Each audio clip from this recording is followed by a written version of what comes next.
Hey, Off-Season After Dark fans, welcome back for episode 18. We have Tim Thomas here to talk about Virginia Tech football. This will be the second episode we've had an ACC guest on. Syracuse was the first one. Remember that was in the summer. But one of our staples here, we talk a lot about coaches, coaching hot seat, things like that. And we have a live one here. Virginia Tech is in the midst of a coaching change. Brent Pry was let go yesterday, and that's when I reached out to Tim, and very looking forward to talking about what went wrong there, what kind of shape Tech is in now and looking for a new coach, and what most of you will want to hear, who some of those guys could be. So, Tim, very glad to have you here. I'm looking forward to this one. Tell the audience a little bit about yourself, where they can find you, and of course, I'll tag all your links in it so they can easily access those. Yeah, Mike, I appreciate you having me on. Obviously, with the rapidly developing situation in Blacksburg, I'm like Mike said, I'm Tim Thomas, I'm the editor and owner of the Tech Lunch Pail, one of the largest independent publications covering Virginia Tech sports out there. I'm a Tech grad myself back in 2018.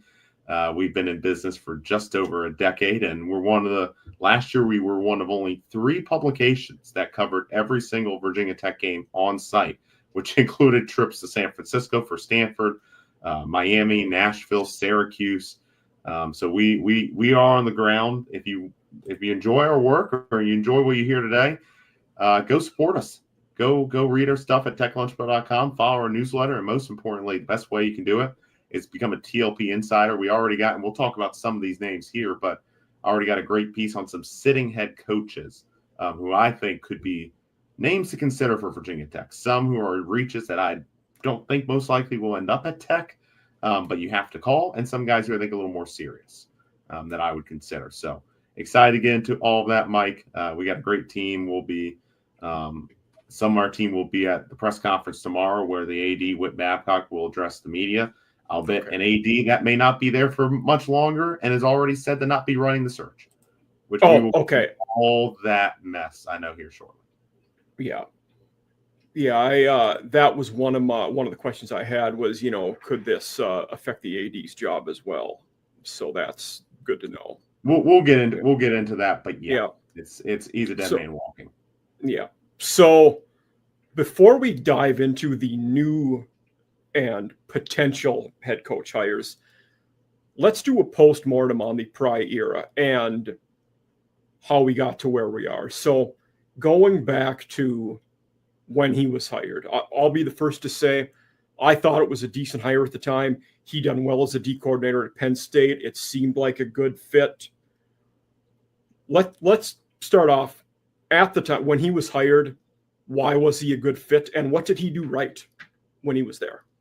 Yeah, Mike, and I think that is a great word to use, fit. That was absolutely the main thing that hire was built around after the Justin Fuente era where, I think Fuente showed he's a better coach than Pry. If you look at their 2 tenures, he's a better head coach. But Fuente was a bad fit in the region at Virginia Tech, on the recruiting front, and a lot of things. And so Brent Pry was brought in as a much better fit. He was a GA under Frank Beamer in the mid-'90s when Virginia Tech began their ascendance to the heights of college football's national powers. And so it was turn back the clock a little bit and get back to the roots, but also try to do it in a modern way by bringing a guy who had worked under James Franklin for a long time, had helped elevate Penn State into a perennial top 10 program, had been a big-time recruiter in Virginia, knowing that part of what needed to be done was fix recruiting relationships in the state and in the region, especially after the end of the Fuente era, where those relationships were in a bad place. They were in a very bad place at that point. And so if there's one of the few things I think you look back on the Pry era as a positive is that I think Virginia Tech is in a much better spot with those relationships in Virginia and in the Mid-Atlantic as a whole, in the recruiting footprint. That was a word used a ton throughout, was recruit the footprint. And I think that was one thing that was a success in terms of rebuilding those relationships. Though the past recruiting cycle, was kind of a step back as the tenure wore on. There were signs of growth earlier on. The first couple of years, classes got better and better in terms of starting to land 2 or 3 of the top 10 in-state guys, which you'd hope to do, but then that even faded. And look, I think Pry was a good guy. He was a nice guy. I think he represented Virginia Tech well in terms of the character and the personality and just the culture fit. But at the end of the day, you got to win football games. You got to be a good head coach. Brent Pry was just not a good head coach. He's a very talented defensive mind. I think anybody in the industry agrees with that. He's a good guy, but he just wasn't a good head coach at the end of the day. Yeah, I think that's well said. He, for whatever reason, we see it a lot where guys are outstanding coordinators, assistant coaches, and then they're just not capable of being that CEO who oversees the program. And it looks like that was the case with him. Yeah, and I would almost say he was, to an extent, he was better the CEO than the head coach on Saturdays. That was part of the issue because you look at some of the mistakes that were made, the in-game tactical head coaching errors that were made. I think back to Miami last year. People remember the Hail Mary and the controversial call, but they should have been kicking a field goal late because with about 40 seconds to go in that game, Brent Pry, frustrated they didn't get a first down, calls a timeout before a field goal attempt. They could have taken the clock down to about 5 seconds and gone to halftime. He calls a timeout out of frustration, and they kick the field goal. They make it, but then Miami has a chance to get the ball back. They squib it, oddly enough. Miami returns it near midfield, about 20 seconds or so left at this point. A couple plays from Cam Ward, knowing how good Cam Ward was, and they're in field goal range. They get a field goal, and instead of having a field goal be able to tie or win the game when they're driving down the field at the end and have to go for that Hail Mary, they have to go get a touchdown. So, and that Hail Mary was like a 30, 40-yard pass. Like they were on the edge they were in field goal range for John Love, who may be despite being on a team that could easily end up being 2-10, 1-11 this year, could win the Lou Grosso Award. As crazy as that seems, he's actually a kicker. And so that's a great example. Or against Vanderbilt, they were, terrible first half, but they were making a run, and then they have double numbers on a punt return. That brings Vanderbilt 5 yards closer. They bring out the field goal unit. They make a field goal. That dampers kind of the first surge that Tech made. Tech makes another surge to force overtime. But if that surge doesn't, if they don't make that mistake, they had all the momentum. They might have just stormed right back through Vanderbilt and taken that win. And in a moment that kind of began the downfall of, this team that had such high expectations after a strong finish, the 2023, might be in trouble here. This may not be what we thought. And today, in going over his career, I looked back at last season for them, 6-7 losing record. They did make a bowl game. They didn't lose to any bad teams though. All of their losses were to quality teams last year. So, that doesn't get it done. That doesn't cut it. But and that is the reality. Is they lost some good teams, but they just never. Their best win probably under Pry was against mediocre Boston College teams. It's probably the best team they beat. They beat Tulane in a bowl game, but that Tulane team had so many. Willie Fritz had just left. So a ton of players had portal and were not playing in that game either. And then to go 6-7 with 5 guys who would be drafted on that roster, including one guy who was competing for the national sack lead, Bashal Tuden, who was a great running back. Like I said, Antoine Bowryland on the edge. Like there were stars on that team, and they only go 6-7. And there were some when they were at Syracuse, a good Syracuse, they were dominating that game, and then they just adversity hit and they completely collapsed, and Syracuse all of a sudden stormed back. Eventually goes overtime, and Syracuse wins on a day where the offense was going good without the starting quarterback and running back, and the defense imploded. And it's like that's a head scratcher. So it was just at the end of the day, it comes down. We all know it. It's wins and losses. And when you're 16-24 at Virginia Tech, 10-21 against Power 4 competition, 1-12 in one-score games, you lose 3 times to Group of 5 opponents, including twice the Old Dominion. Obviously, that doesn't. And look, I think Pry could have made it to October if they would have beat Old Dominion. But when you're down 28-0 at home at halftime to Old Dominion, the boos are echoing. You have fire Pry chants. But this is a proud program in Blacksburg, and Yeah. You just can't go forward at that point. And that's why I think we got to this breaking point now rather than maybe in a few weeks. Yesterday, when once the final whistle goes, once the game was done, was the thought in your mind, this is going to happen tomorrow, or did you think they'd give him a couple more weeks? I think the thought in my mind was twofold. One, this needed to happen. It was clear that team looked like they checked out or quit. They can deny it all they want. They looked checked out or quit in that first half. They did. They got together a little bit in the second half, but clearly things were not right at that point. And you can't lose to Old Dominion like that. It was clear. I think the Vanderbilt game was when it really became clear he was a dead man walking, that this was not salvageable. It was just a matter of when, not if. The ODU game was, it has to be now, not a when, question mark anymore. But the question was, on the other side, I wasn't sure if they would actually be able to pull it off in terms of making the move now. Because you have an athletic director who is now 0 for 2 at Virginia Tech with his football hires, 0 for 3 overall in his career. One of his first hires currently in the United States Senate, which I think says all you need to know, with Tommy Tuberville when he hired him at Cincinnati. At Cincinnati, Yep. The worst hire Cincinnati's had in the past 15, 20 years in football. Did he not hire Butch Jones when he was at Cincinnati? I was curious about that. No, he was the AD for about 3 or 4 years. I think Butch may have been on the front end of that and then replaced him with Tuberville, if I'm getting my timelines right. But, yeah, you had that with Witt.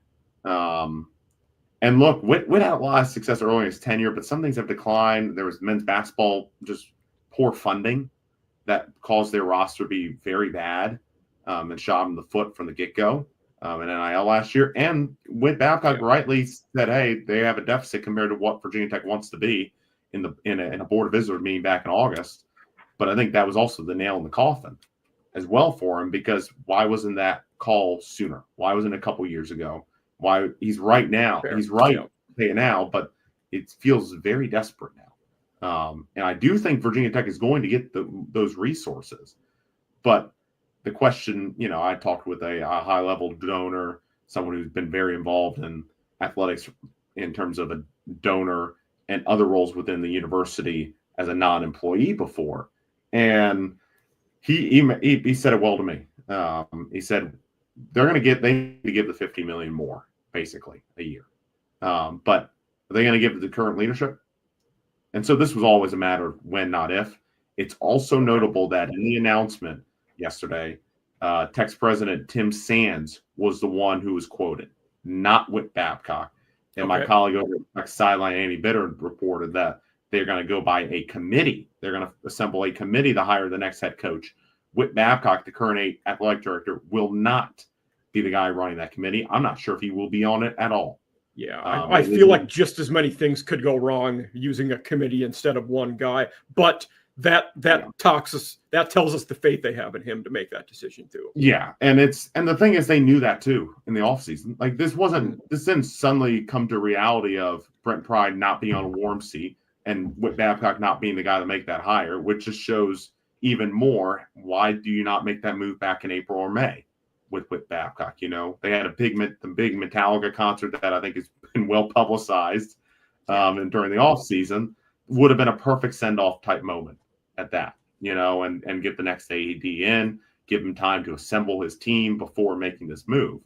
Now, at some point, there's going to be an AD search. And you're trying to attract head coaches who are also going to be like, well, who's the AD that's hiring me? Or who's the AD I'm going to be working with? Because they're not going to be the one that probably, at least, when do they come into the picture? They may not be the ones simply hiring the guy, which agents are certainly going to question as we get into this search. And you would say the logic would tell you hire the AD first and have him hire the coach. But because of timelines here, we probably can't do that. You can't hire an AD that quick, and you can't wait to hire a coach because then you're going to get leftovers. Yeah, it's just this is just bad process on so many levels by so many people at this point. And this could have happened back in April, May. This wasn't like some new thing. The same thing happened in Mississippi State a couple of years ago. They promoted Zach Arnett. It lasted a year. So hopefully that doesn't happen to you guys. Yeah. And I think about, sometimes it works, crazy things happen. I think about Miami somehow pulled off poaching Radakovich from Clemson as their AD and then Cristobal from Oregon all at once. Sometimes you get really darn lucky. But then again, Miami has money that Virginia Tech does not have in terms of the mega donors like John Ruiz, who basically sets up a shell company to fund NIL, it seems like. Okay. Or at least a life wallet. I don't know exactly what they do, but it's good for funding NIL. And with Mario there, you had a guy who was very successful somewhere else, had a good program, and chose to leave to go to his alma mater, which is a trend we'll be talking about later on in one of the candidates for this job. Yep. We will definitely get there. Yeah. So for me, I was going to say one thing for me, in writing about the coaching carousel almost year round, is my focus. It hit me last year when they lost to Duke. That was their third loss in a row, and you knew you had to beat Virginia to go to a bowl game. And my thought was Virginia was bad, but even so, you're going to go 6-6, and then who knows in the bowl game, which they lost to my home state Gophers. But I said, whether they're 7-6, 6-7, he's going to be on the hot seat going into next year. It's like it wasn't looking. It was no matter, even if they win the last two, things are going to be rough to start next year. And especially you looked ahead at that schedule, it's like, oh, those are two tough games. And we didn't even think of that losing to ODU would be in the picture. I don't think anyone did. Yeah. And that wasn't accounting for the fact you looked down that ACC schedule and you had Miami. You would, I don't think anyone thought Florida State would be this good, but you thought Florida State would probably be at least respectable and bounce back. Yeah. Or you at least hope. You have Georgia Tech, who look very tough. You have Louisville. Your 3 games to start November is the biggest gauntlet in the ACC this year. Louisville, Miami, Florida State. That's fair right there. I mean, that just might be the nail in the coffin of this of what is a lost season for Virginia Tech, a Virginia Tech team that's just trying to scrape out a couple wins. Yeah. Let's transition to the candidates now. Want to jump into that? Which is the segue I have here for that was, we talked about the rest of the season. Say they go on a heater and they somehow scrape and can go to a bowl game or look good. Do you think Montgomery would be in play to get the job full-time? Is there any path to that happening? I guess it's possible. And part of that's because you're probably looking for an AD and whatnot. And if the job just doesn't prove that attractive out there, do you give Montgomery a very short-term deal to try to sort it out? If your alignment's still a complete mess, I mean, that's possible. I do think Montgomery be a way to save. It could be a way to avoid a buyout if you're worried about that in the long run. Yeah. Yeah, but that's I think there's got to be some people who got to have the willingness to spend money at Virginia Tech, which that's part of why we're here at this point. But I think going with Montgomery makes it a little less likely, as odd as that seems, compared to if they would have promoted J.C. Price to the interim role, who they did when Fuente got fired and did those couple games. Just because I think J.C. Price, is kind of like what we saw with Brent Pry, for example. Price is a former Virginia Tech defensive tackle. There's that kind of appeal and could be a bridge guy in that situation a little more, or at least a little more likely if he went on a tear. Montgomery just doesn't have that same connection with some of those people. I don't think Price is going to be a factor at all in this search either. So if they go on a heater, sure, maybe Montgomery has a chance, but I think it could be blood. And he was a bad head coach before. I mean, he at Tulsa, his overall winning record was 43-53 there, but his first 2 years were his 2 best years when he had the Todd Graham and Bill Blankenship recruited players. Yeah, which I think if I'm not mistaken, one of those 2 years was 2015, which that was his first year there. They went to the Independence Bowl. Yep. Yeah. Which is a very full circle moment for Montgomery being the interim head coach at Tech now after he was the last head coach to face Frank Beamer. That's right. A weirdly full circle moment, but I would be very surprised if Philip Montgomery, unless they somehow went like 9-0, something absurd. That'd be wild. That's not happening. That's not happening. They might wait if that happens. They're a playoff team because you'd win the conference then. Yeah. At that point, you have to. But they may win 3 games at most at this point. I mean, they should be Wofford. I mean, who knows at this would point? hope so. But I mean, outside of Wofford, they're going to be favored against Wake Forest at home, and that's You could beat probably Wake. Wake is not looking great. Then Jake Dicker's got a massive rebuild, but they're not going to be favored at UVA with the way UVA Cal at home. I don't know that Cal is looking better than we thought they would too. Yeah, they might not. Cal's. Be I mean, I don't know why Cal wouldn't be today. Yeah. I mean, it's good luck in 2 weeks at NC State and a night game in Raleigh. I mean, tough. Yeah. I mean, that's just. I mean, just I think some Tech fans would just prefer these games start getting put at noon or something at this point. At that's Virginia looks like at Virginia's a coin flip, probably. At least, I mean, I think I'd absolutely favor Virginia today at home. They're going to be sensing blood in the water. Is that game already be? Tony Elliott may already have a bowl game secured and his job safe for next year. They're going to be sensing blood in the water, and Elliott's going to be sensing an opportunity to really buy himself some time by facing a Virginia Tech, a beleaguered Virginia Tech at that point. I tell you this: if Elliott's like 5-6 or 6-5 going into that game, and they lose to that whatever carcass of a Virginia Tech team this is, he might be in trouble if he's things could pivot quickly in Charlottesville at that point, because this is golden opportunity for UVA to beat Tech potentially as they've had in a long time, just because of where Tech is at this point. I think that's accurate. Yeah. So let's both you and I have written lists in the last 36 hours. Do you want to, we can dissect and talk about each other's, but do you want to tell the audience yours first, or should I tell them my 5 first? Well, I will mention with this list, I think both our list, there's some fans, Tech fans, need to get their expectations in check. This is a 30 to 45 range job at this point. In terms of the college football sphere. There are questions about the funding that I think Tech is going to have to put resounding public answers on to help with that. The fan support's great and all, and that will certainly help. And everything, there's a lot of things that are better than UCLA, which is on the market. But UCLA has the Big Ten and the TV revenue that comes with that, and something called conference security in this era. So, and when you said that 30. When you said that 35 to 45 range, it dawned on me with the emergence of the SEC and Big Ten, Tech is one of those schools that dropped on that list a little bit because you now have lesser Big Ten and SEC programs that leapfrog them in desirability only because of their conference affiliation. Yeah. And the state that we're at this point. So people are going to say Matt Campbell of Iowa State because, he's very successful there, all that, and he's been linked in the past. This ain't 2016 when Tech was looking to replace Frank Beamer. This is not that at all. Just roll out those names. Rule out, if you hear a sitting Power 4 head coach, you can rule out pretty much all of them except one name who I don't think is going to end up at Virginia Tech. But you have to bring him up. The Gamecock alumni in me doesn't want to lose him. But it's but it's the name that I think everybody knows, and it's Shane Beamer, who is certainly going to get a call. I'll say I want him to stay in Columbia. I hope he doesn't leave. But if you're Tech, you have to make him say no. You have to approach him. Yes. And you might have to, you're really going to have to bump up that budget because he's already making over $8 million. But and his assistants are well paid too.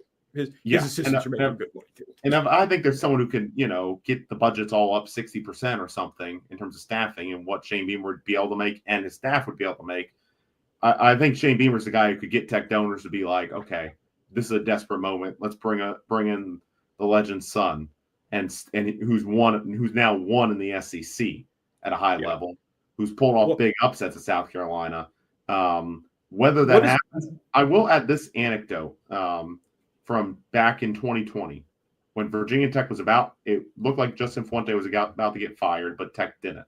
There were donors at that time who pushed for Shane Beamer. There were threats made to the athletic director of the pulling of funds, of cars that were supplied to the football program at that time for Shane Beamer. Clearly, Whit Babcock was able to stave that off at that time, and this is Shane Beamer before he became right before he became South Carolina's head coach.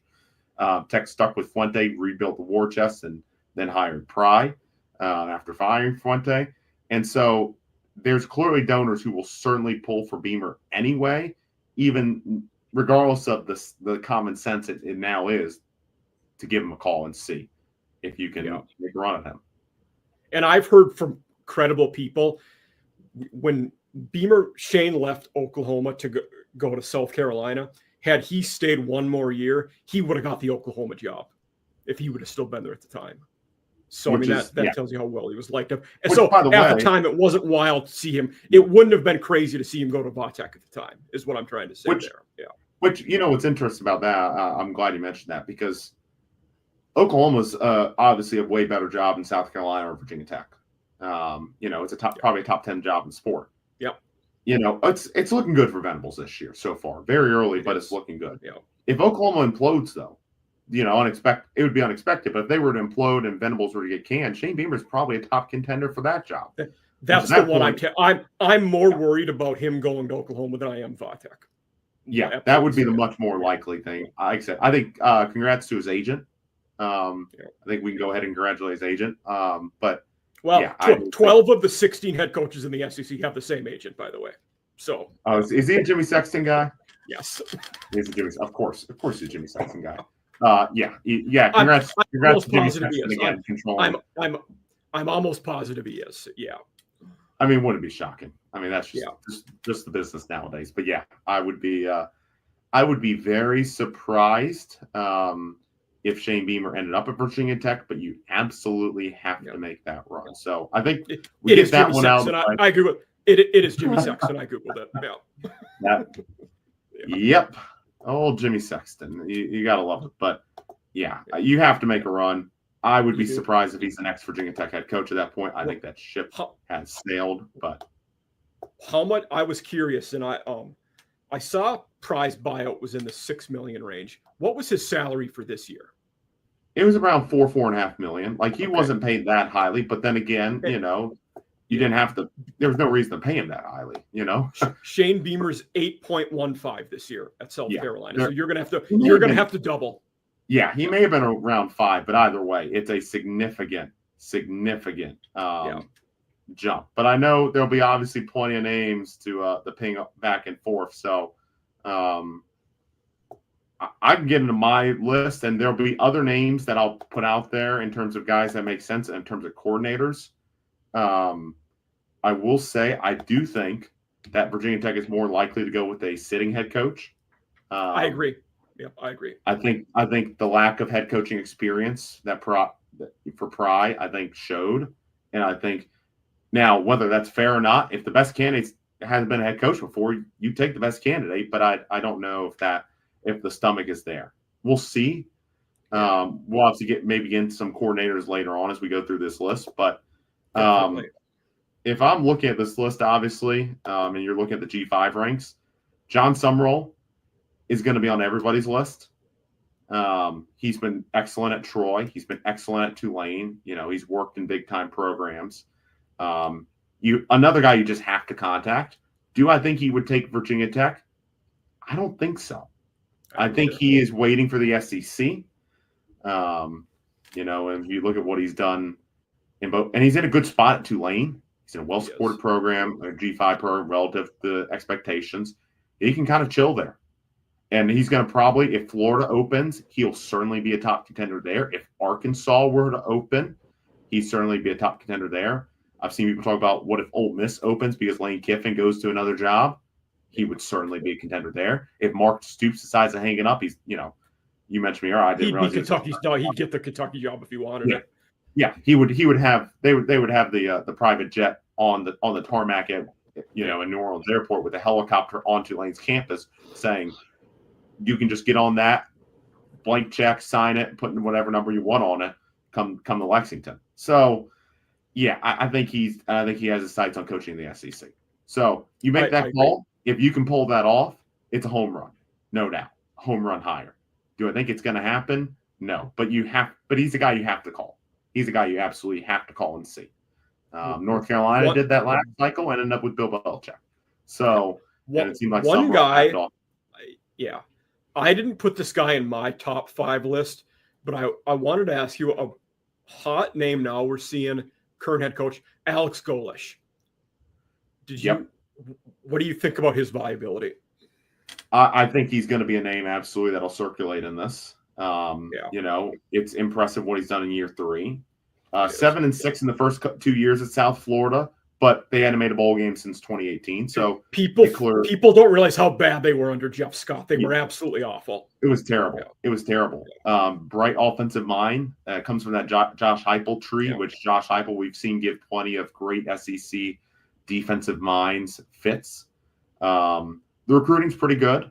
Maybe not spectacular, but he's a solid recruiter, innovative offensive guy, and has pulled off big wins. Beating Boise, beating Florida in the Swamp, which I think is also a perk. But I think the other side, and you have time to watch play out, is he's still only 7-6 his first 2 seasons. So can he elevate in year 3? Can he sustain this? If he can't, I think you'll see things cool off. But on the other side, Golish's name is also going to start to heat up around SEC jobs too, because he worked for Heupel, because of some of those connections he has to that SEC footprint, and like I said, being in the state of Florida too. He could be a name that pops up at Florida as well, at Arkansas, at name your XYZ opening in the SEC, and he's going to be a name like too. I don't think he has the same pull as Summerall at this point. No.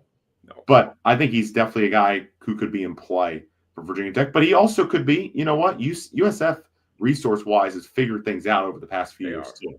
They're building an on-campus stadium. He could be a guy that's just content to wait things out a little bit and wait for a bigger job too. I could also, being a younger offensive-minded guy looking the part, I could see UCLA taking a shot at Golish too.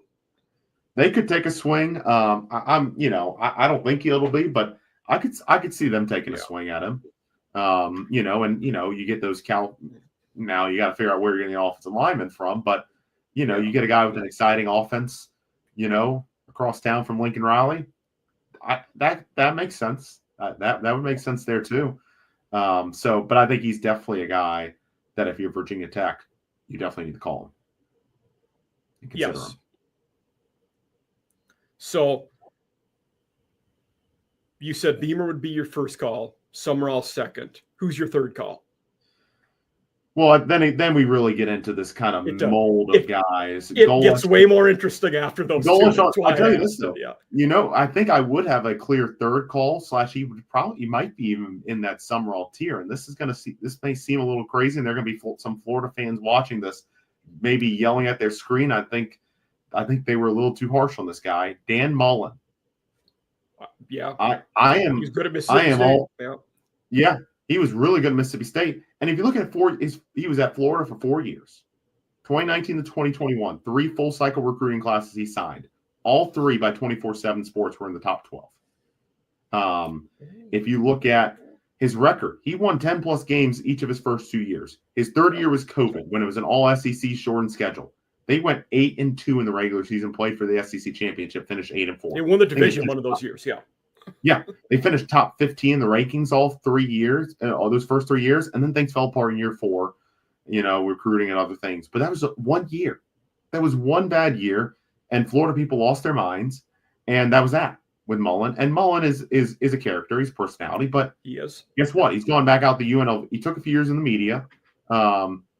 He went out the UNLV. He's got a top 65 class at the moment at a UNLV team that is going to be in the Mountain West going forward, and not in this premier what is going to be the premier West Coast G5 conference, the revitalized Pac-12. And he's got a top 65 class, and it's not like he's got 40 commits. He's got 22, which is a decent size, but he's got a top 65 class of recruiting across the country. Like, Mullen's a better recruiter than people give credit, and this NIL and rev sharing era is probably better for guys who maybe aren't as good recruiters, and the guy can coach football. We saw him win at what is probably sorry Mississippi State fans, but the second worst job in the SEC in Mississippi State would probably generally be considered. There's upside, but it's a bottom tier SEC job. It's tough. And he won big. He had the number 1 team in the country at Mississippi State.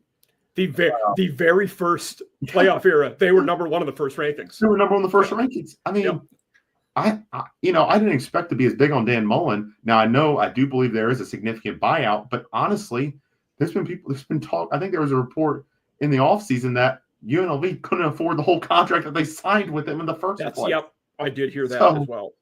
So if you can't afford anyway, maybe you could negotiate a smaller buyout. And I don't know, as weird as this is to say, I don't know how many SEC schools are going to go out of their way to bring Mullen back into the conference, which kind of creates a weird market.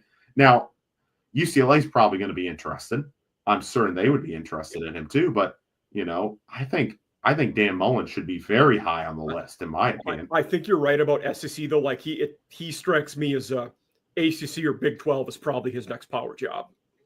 Yeah, could be Big 10 too. Yeah. I could see the Big 10. I just don't think it's going to be the SEC, which, by the way, gives you an edge. UCLA would make sense already being in that part of the country. Because I would take Dan. I think I would, if I was making a decision, I would go Dan Mullen over Alex Golesh. If I was making that, I would too. I know there's a lot of people who will disagree with me on that, but he's also only 53 years old.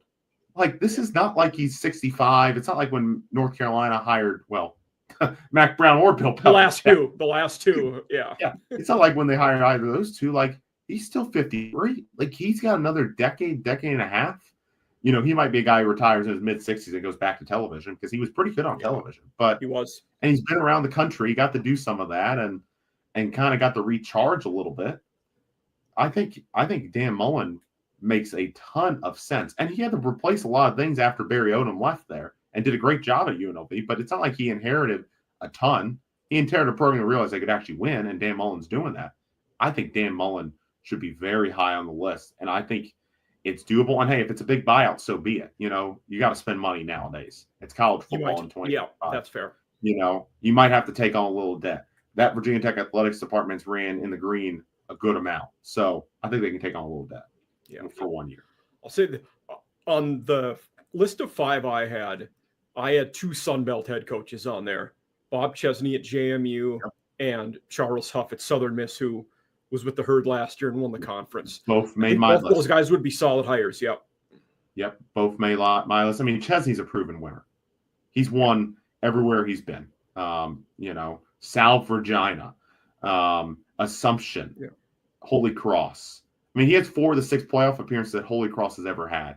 At Assumption, he produced 3 NFL players either coached or recruited at a D2 school. Coach or recruited was there for like 5 years and had 3 NFL players. I mean, that's wild. That's insane. I didn't know that. That's impressive. Yeah, that's insane. I mean, and he had a good start at JMU in year 1. They'll be able to monitor and see how his team does. But if they do as well as they should in year 2, and they did a good job retaining guys like Barnett at quarterback, Petaway at running back, and Knight as well, all of whom he could pull with them as well, the Blacksburg. They were my preseason pick to win the East in the Sun Belt. Yeah. Yep. Like, it's all there for him to do that. And I think Chesney is a very appealing name and is a name that should get a lot of consideration. I will say his high school recruiting leaves a little to be desired. That I think that's a concern. And he's never been in a Power 4 league, and I think that matters a little more than it used to. That might also impact some people around Tech, thinking back to Justin Fuente, because he didn't. Should that? I don't know if that's necessarily fair, but this guy who has, and his base is the Northeast. His base is not necessarily the Mid-Atlantic as much. Being at JMU has definitely helped him expand in that regard. But I think there's some things that are concerns, but I think there's a lot of potential with him, and he's a proven winner. At the end of the day, the guy knows how to win. Yes. Charles Huff and Mike, I know you might be able to explain a little more about the Marshall situation, how that all played out. But he went to a bowl game all 4 years at Marshall, won the conference last year, 9+ wins twice, beat Virginia Tech, beat Notre Dame in South Bend, recruited pretty decently. He's imported what he did at Southern Miss, or what he did at Marshall to Southern Miss. He's basically imported that into a Southern Miss program that had been a mess, and they look competent. I mean, they beat App State pretty good. They're 2-1 now, and was able to bring guys like Braylon Braxton and Josh Moden, who could have easily been playing. Could have been playing at Power 4 programs easily, and followed Huff. Which, if they have eligibility, they might end up following Huff to a Power 4 school next year. In reality, Braxton will be done. I think this is year 6 in college for him. Yeah. So, but still, I think there's something to be said about what he's been able to do. He's proven he can win. He's coached for Franklin and Saban. He from Maryland, played his college football at Hampton, so he's very familiar with the East Coast as well. And he's known as a good recruiter too. Was at Mississippi State as well with Moorhead briefly. Yes, yeah, he was. So I Charles Huff is a name initially I forgot about, and it's like he makes a lot of sense. And like I said, he was on a hot seat because of relationships more than internal athletic department relationships. Him and the AD just couldn't get along and agree to. The AD Yeah. is out of a job since. But my thought, and I some of the old heads here and homers will, that they blame him and whatnot. I blame the AD, and I think some people can get so caught up in the own traditions of their own place. But if you have a coach that's winning the conference title, you give him an extension, even if you have to give him more money than you want to. If you're the AD, you make it work. Yeah, you have to find a way, and And you might be able to explain more, but I know they had Doc Holliday for so long. That's a program that just I don't think is used to having guys that are really good and looking for the next job. He was also, you had Pruitt for years, Doc for years, then you had Huff for 4, and now with Gibson. All of those guys except Huff was a West Virginia guy. Pruitt and Doc were Marshall grads. The people here never really get, at least in my experience, they didn't realize he was always the outsider to them, which was bogus, and it was just not allowing.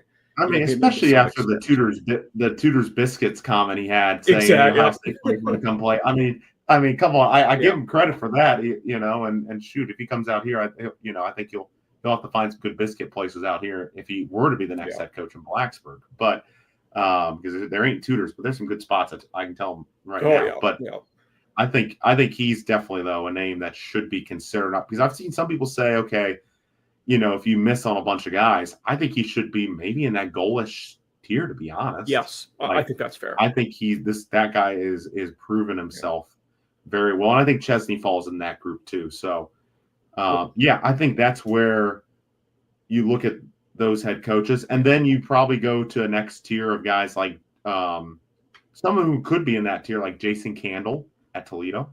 Yeah. I don't know if he wants to leave. He's been there. You feel like the opportunity to leave would have been there for him if he was ever going to leave.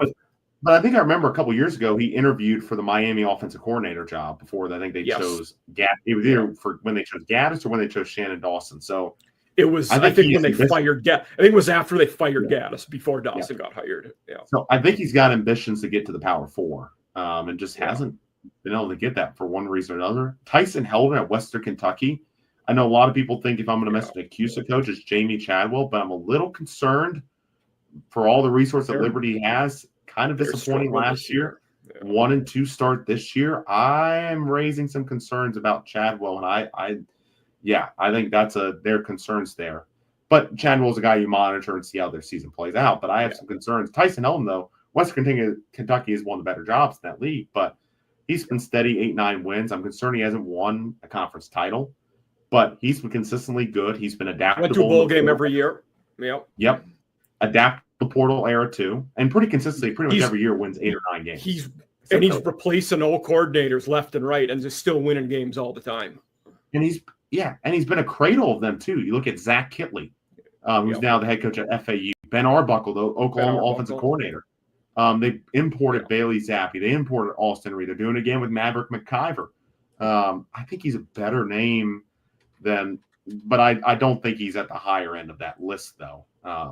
And I think he could be a guy that looks to get to the American or something like that. If USF opens, I could see him trying to position himself for that job. For example, if Golish leaves, that might be his next move to try to climb the ladder a little more because he may not be in that spot. So I think those are some of the guys. Ryan Silverfield, I know Tom Lloyd, 24/7 Sports, apparently made that case today. It's interesting because they have gotten better, and I don't think. Look, you hired a Memphis. That's where you got Fuente from. I mean, is that going to happen again? Yeah, I mean, you can't hold that to him, because they're two. Some people will know. Some people will say that. And that will probably hurt his chances. Yeah. And he's won 21 games in the past 2 seasons prior to this year. but he also did it at Memphis, which has the best resources in the American. Oh yeah. And Houston was left the league. Cincinnati was gone.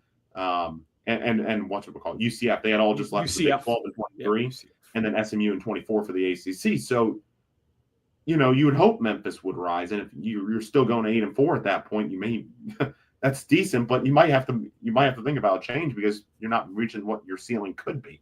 And he has to play for a conference championship, which I think is a little concerning. So Silverfield, I'm not as high on. Maybe I'm wrong about that. I mean, I wasn't as big on Heupel because I didn't think he really continued the Scott Frost that well. And then he goes to Tennessee and has been fantastic. So I think Silverfield's worth considering. He's kind of on the edge of my list. I probably would put him on there, but he's probably worth the conversation. Yeah. But I don't know. A guy who didn't make my list, but was in that realm of other guys who would be Jeff Traylor at UTSA. Done a very good job there and has been very consistent. The thing with Traylor, though, is I just don't think he would fit. And I think, he's such a Texas guy. I think he's a deep South. Honestly, Arkansas. I think if Arkansas opens, if there's a Texas job that opens, like say Dave Aranda, Baylor has a good year and Dave Aranda decides to cash in or something, or Joey McGuire. Well, Joey McGuire is a Texas guy too, so he might be content Texas Tech. Or say Oklahoma State, Mike Gundy opens. I think Jeff Traylor makes a lot of sense at something like that versus, and I think, given that Fuente he would be another good one. I think we had mentioned Arkansas before. Well, Rhett Lashley's an Arkansas alumni. If he goes to Arkansas, if I'm SMU, I consider Jeff Traylor.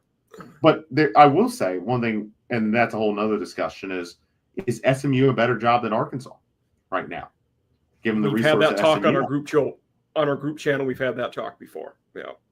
I would probably say it. You have a better path to the playoff and resources because SMU's got some really rich people.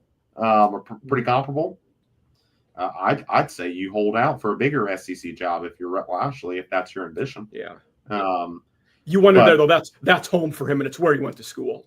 You wonder if that would. Yeah, there is the appeal of that, and as we've talked about with Shane Beamer already earlier. I had another guy on my list I wanted to ask you about because I put the guy on the list, but I haven't seen him anywhere else. So, former Virginia Tech offensive coordinator, former Bowling Green head coach.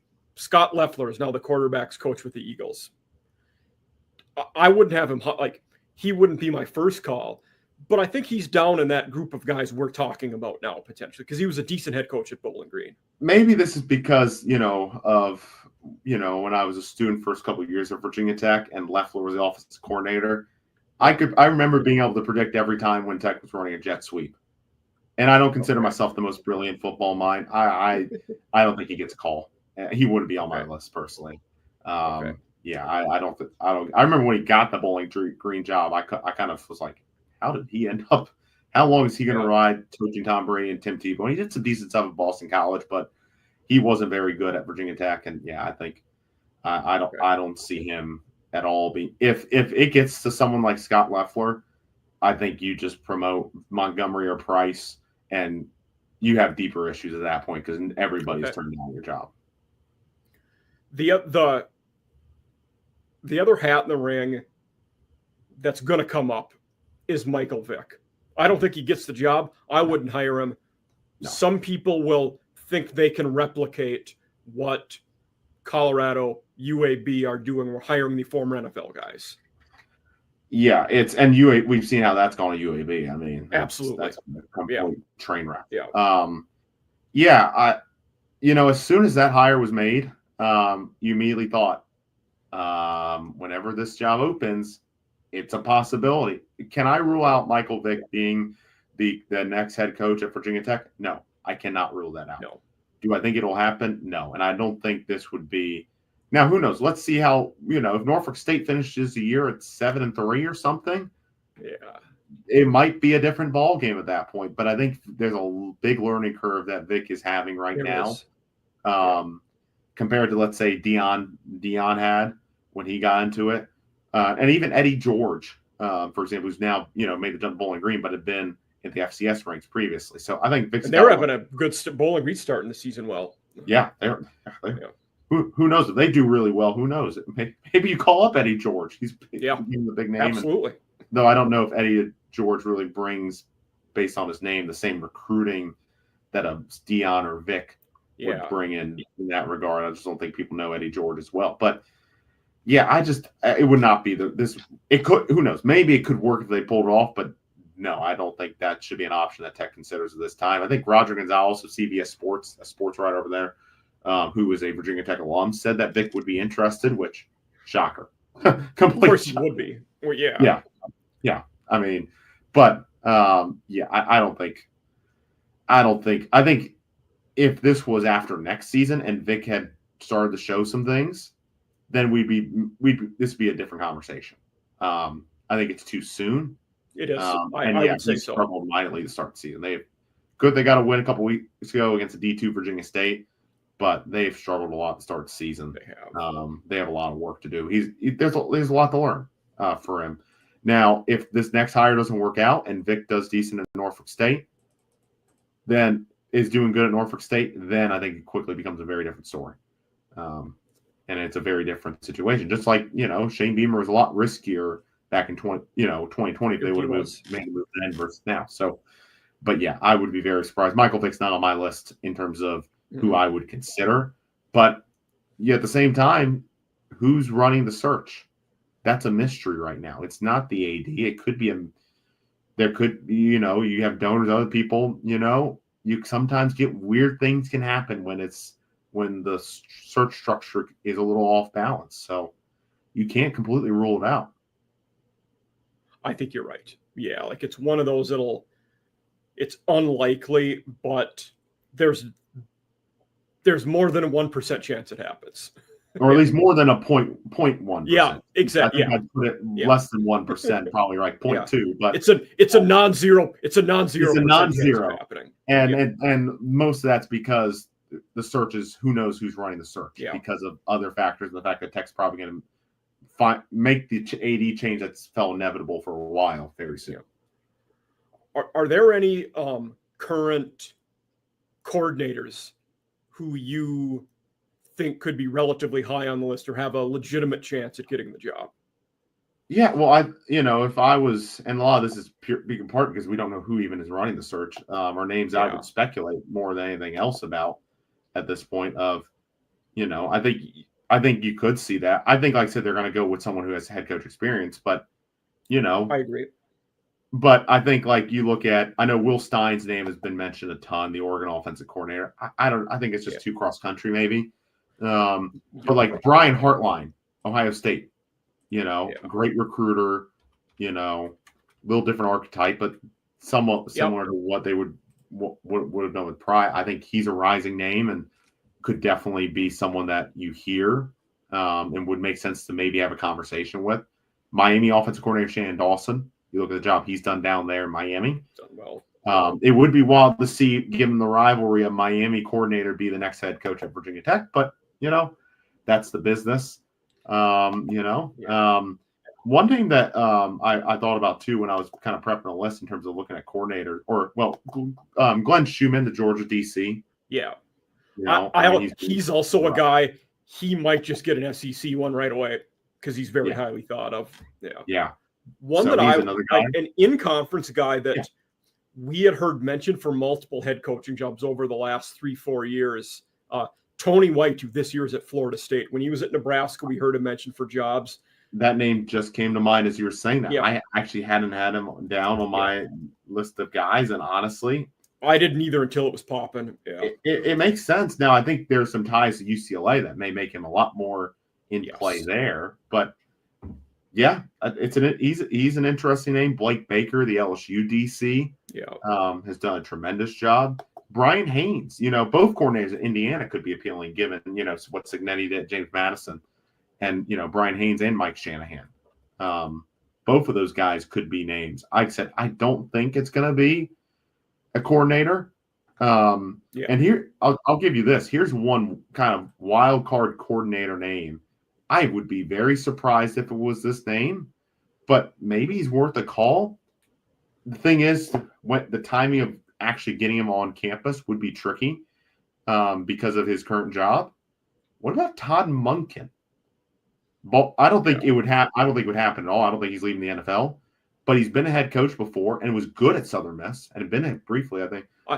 I had heard someone say Jeff Monken would be a decent candidate. Jeff Monken's interesting because the thing, Jeff Monken's a winner. He's a leader of men. There's no denying that.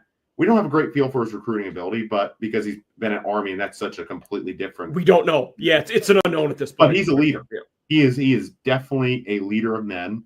The question is, could he run something that isn't the option? Because that's, you wouldn't want to run the option. They tried this is maybe 3 or 4 years ago. I forget what job it was, but he had said he would be adaptable if he went somewhere else. I want to say it may have been Nebraska even. It may have been Nebraska. Could have been. But that he was rumored with a lot.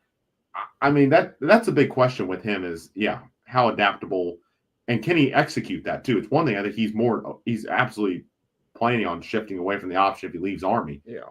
But I think it was Boston College when O'Brien got it. I think that's what it was. Yeah. Yeah. So, I think I think that Jeff Monken would definitely be an intriguing name as well. I would be very intrigued if you could tell me that he could pull off a different offense. Jump him way up that list because he is a great head coach. But that's just the lingering question of can he execute running a different offense? But then again, you put and part of that comes down to he would probably need to bring in outside people, maybe outside his traditional tree offensively. That would probably have to be part of it. And I tell you this, it would probably mean one holdover on Tech's current staff, which there are a couple of people I think are strong holdover assistant candidates, but one guy who isn't on that list who could suddenly become one would be the current tight ends coach, Brent Davis, who was a longtime Army offensive coordinator before Monken parted ways with him because he wanted to try to modernize the option at the Army, quickly realized that was not a good idea, and then pivoted. Which is the concern about can he shift away, or is that a Monken issue being able to shift away, or is that an Army issue? Yeah, it's tough. You don't really know that until you get down into it. Yeah. So, but he's intriguing to me. I think Jeff Monken is very intriguing. Yeah, it'll be for me. If you would have to ask me right now, who's the next guy going to be? I don't have any faith that I could get the answer right. No. Who knows? No. And you've brought up the good point about we don't know who's running the search and making that decision, which makes it even more difficult. And even if it was somehow Whit Babcock, which it was never going to be at this point, Whit Babcock was always known for keeping a very tight lip on his searches. Now, depending on once we get that, figure out who the heck is on this committee. Which I don't know when we're going to find out that at this point, or when we're going to hear about that, because Babcock, who's basically a lame duck AD at this point, is the one giving the press conference tomorrow. Not the people are probably going to be much more the president, Tim Sands, or other university leaders who are going to be much more involved. So, which just feels like kind of a waste of time. What else are you going to say?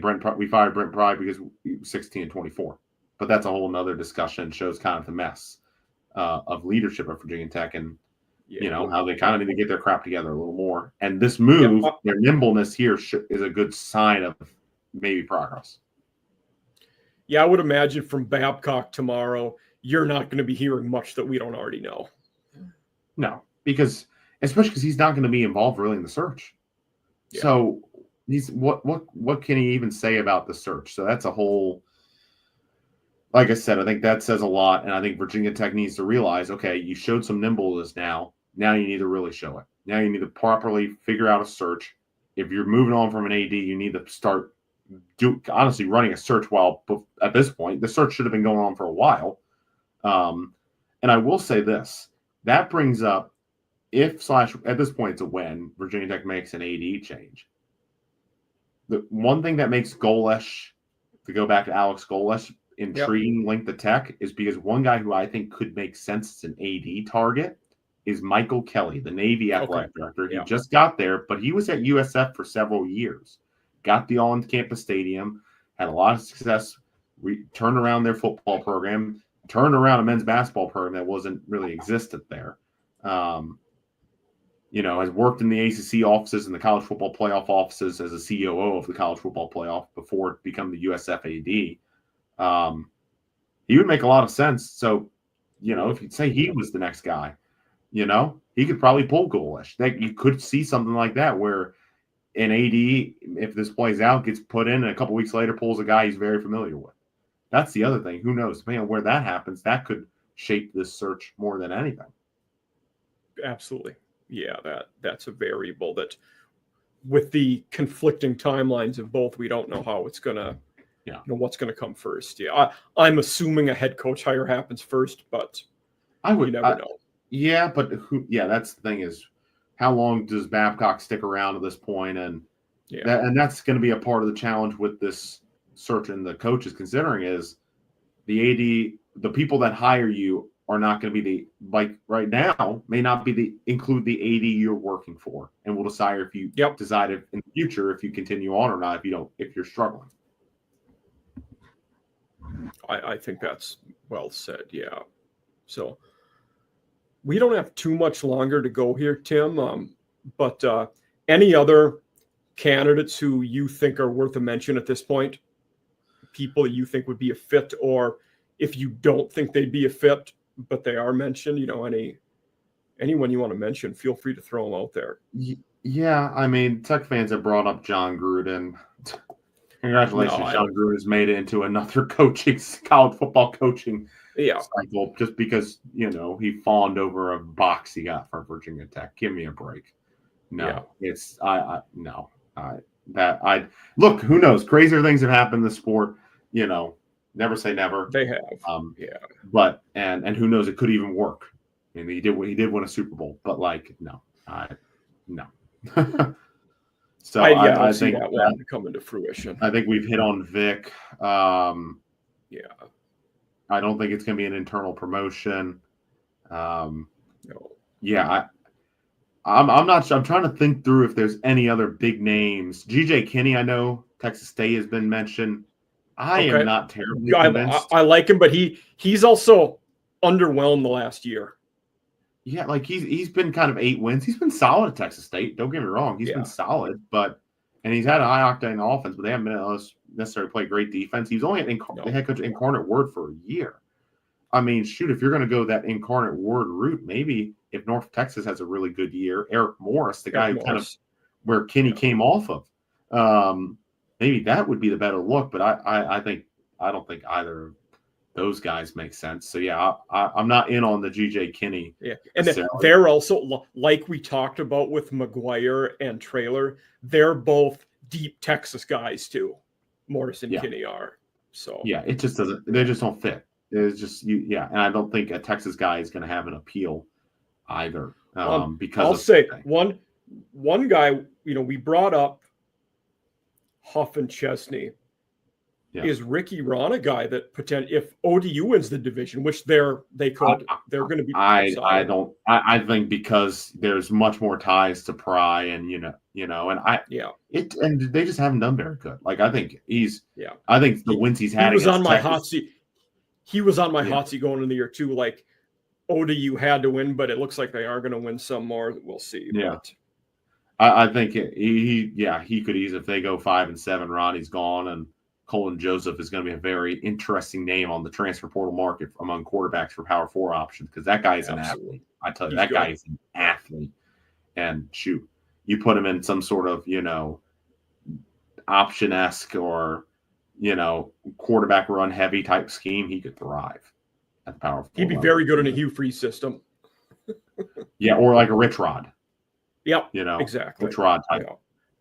Scott Frost. Scott Frost type stuff. Yeah. Things like that. Yeah. Spread options. So I think no, I don't see Ronnie. Shoot, honestly, Tech might have a staffer who, if ODU opens and Fontel Mines, the wide receivers coach, who Tech hasn't been.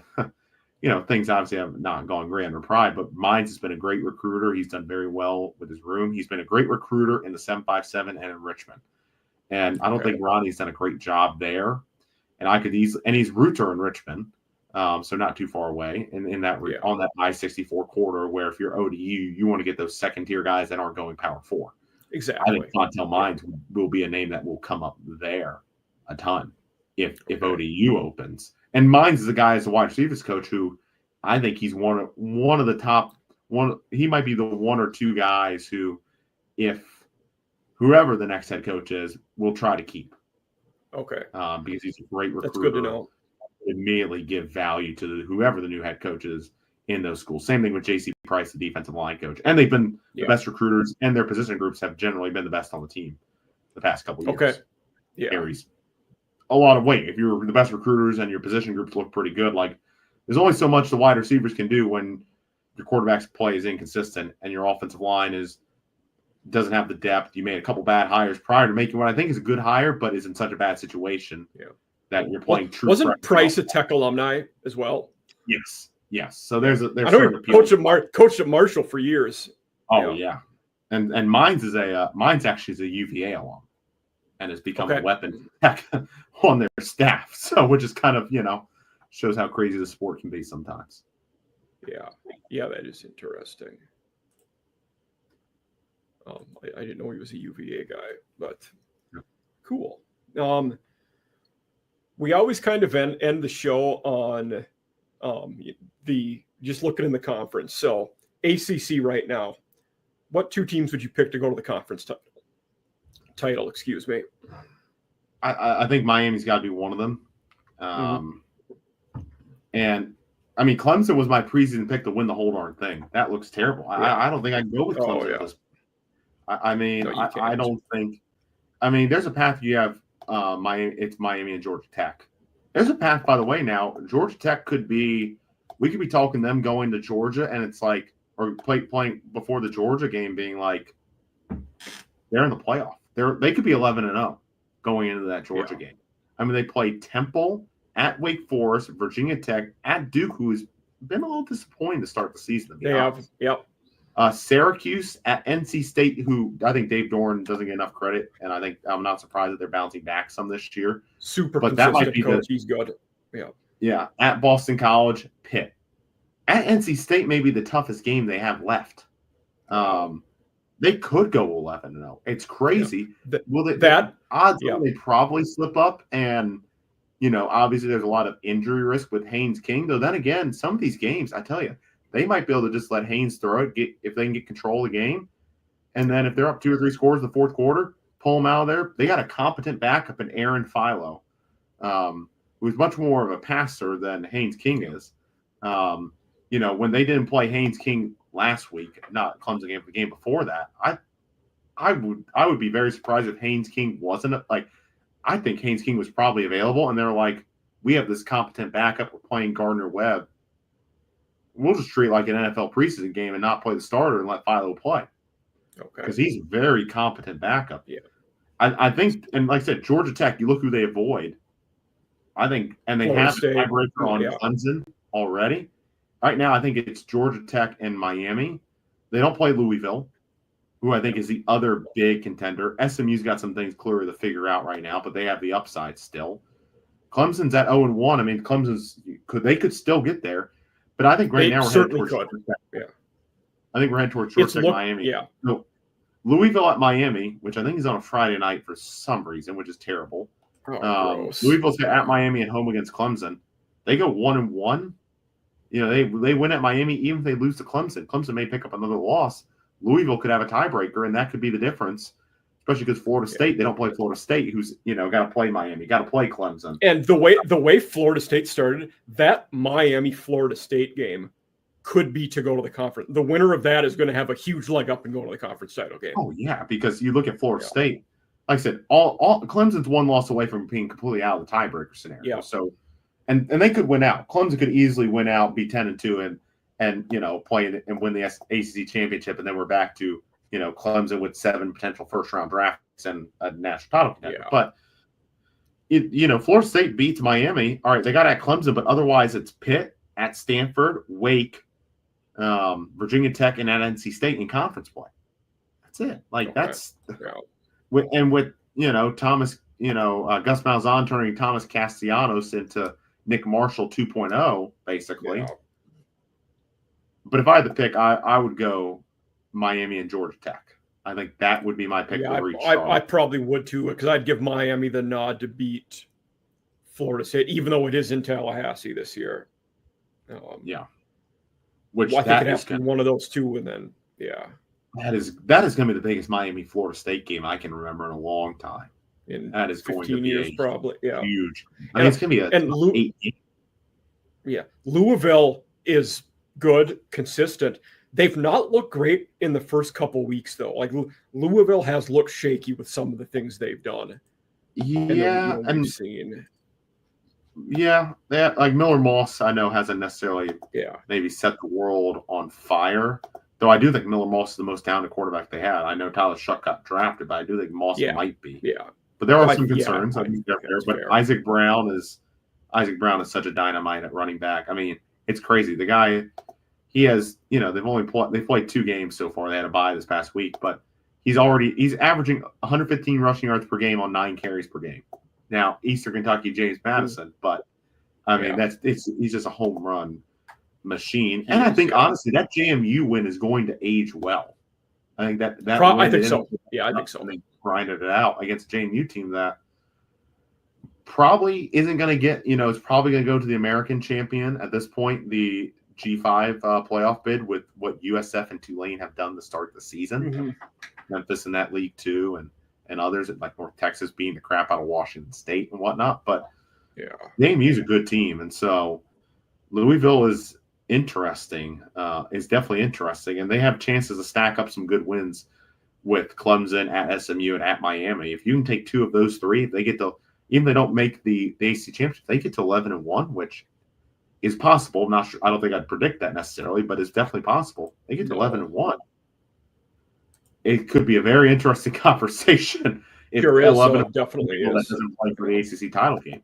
Could be a very fun conversation for the playoff. Yeah.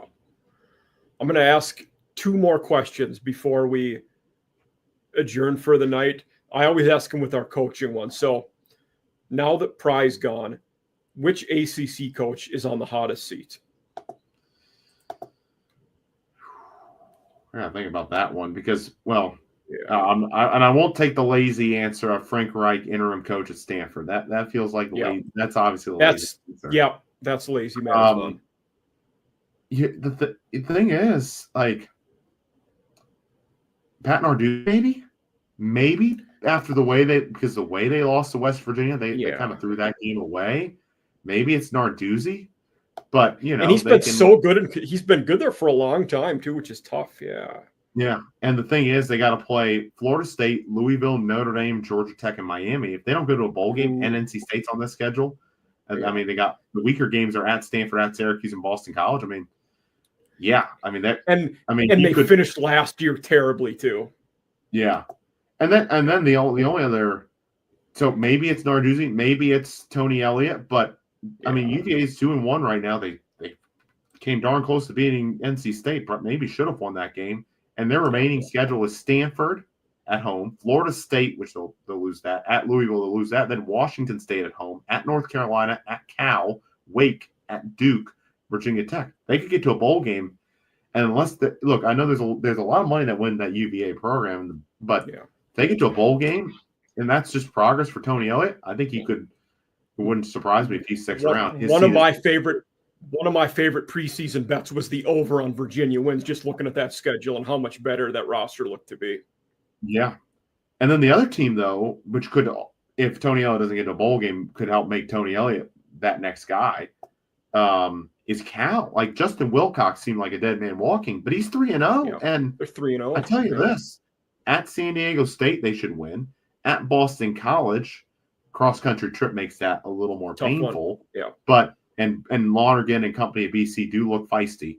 But they go win that, then Duke, North Carolina, at Virginia Tech, UVA, at Louisville, at Stanford, SMU.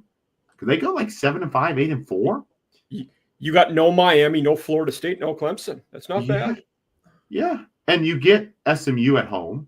You got to go to Louisville.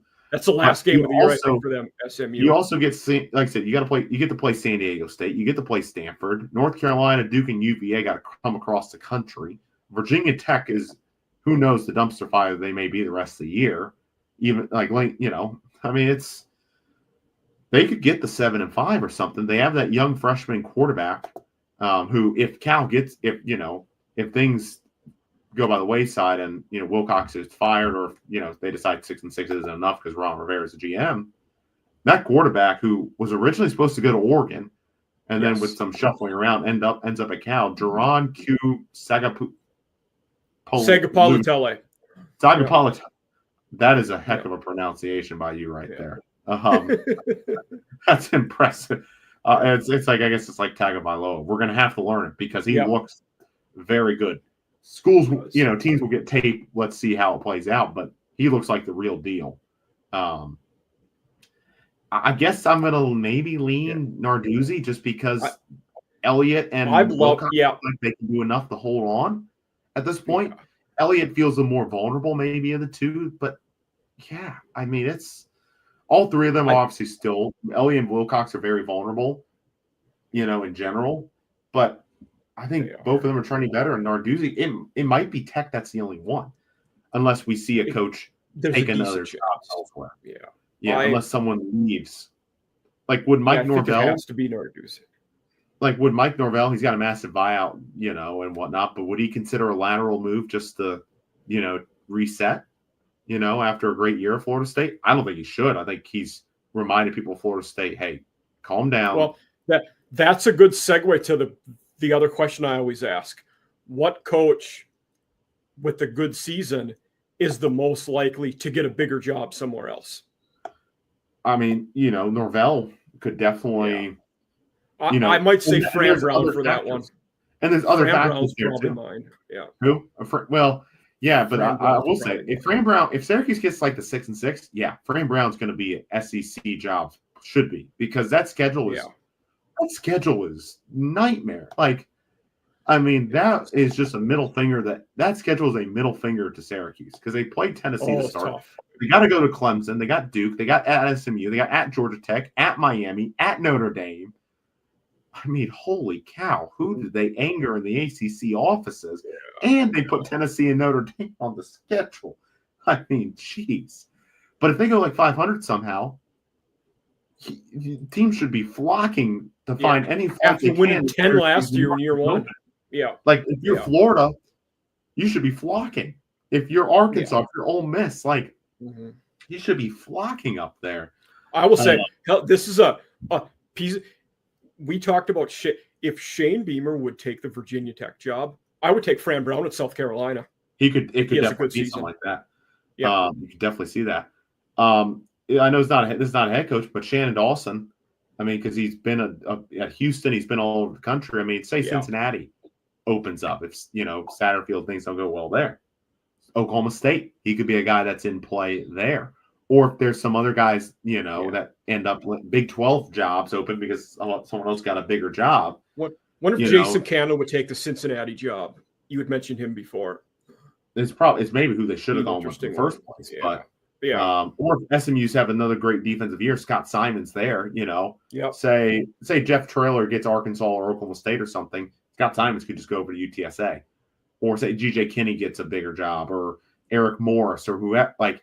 Or one of those Texas jobs opens, or another job in that region, like Scott Simons, the other Simons one could be, I think this one would be more realistic for Simons. You would mention Ryan Silverfield before. If he would get another job, Simons was a former Memphis assistant. He could be that guy. Yeah, that definitely. That's definitely. So it might be, or like Garrett Riley. Clemson gets their offensive things figured out, and Garrett Riley. Or, say Chadwell and Liberty. Chadwell just decides to make another move because the opportunity pops up. That doesn't seem likely, but Tom Allen at Clemson, D.C. was very much considered for Liberty, was interested in that while he was still the Indiana head coach. That. Okay. Yeah. So could that be? That's a stretch probably there, but Tom Allen could look at a G5 job if that opens, a good G5, opportunity opens. He could be a guy that maybe makes a move or something just to get back to being a head coach if he wants that. Yeah. So he probably would be content to just make $2 million as a Clemson DC, but a lot less stress doing that. Yeah. So it's interesting to see.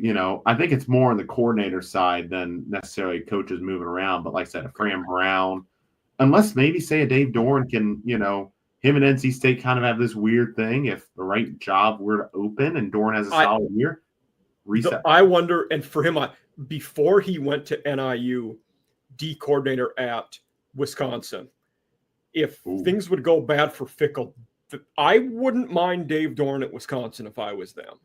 If they had like a 8-4, 9-3 year, yeah, he could definitely. And he's tried to position himself plenty of times before in some of these searches. He has. He definitely, I think, would. I don't know how viable he would be. He might be more a lateral move than an upgrade, but I think it could be. I don't think that'll happen, and I think NC State and Dorn need to realize they're pretty good for each other. They are. Of course, if he goes like 6-6 this year, then it could be over for Dorn, because it does seem like there's a short leash, because NC State has very high ambitions, which I give them credit that they have the fan support to do it. I don't know if it matches the reality fully sometimes, but fair. Hey, I respect it. Yeah, definitely. Well, glad to have you, Tim. This was a fantastic episode. I loved nerding out about all the head coaching stuff. It was great. But I will you can see Tim's info down here at the bottom on the banner. I will also tag him in all of that. And Tim, thank you for being here. It was a fantastic episode. I hope we can collaborate again in the future. Mike, I absolutely appreciate it. Yeah, we'll have to try to see if we can collaborate again. There's plenty to be discussed. Definitely. Thanks, everybody.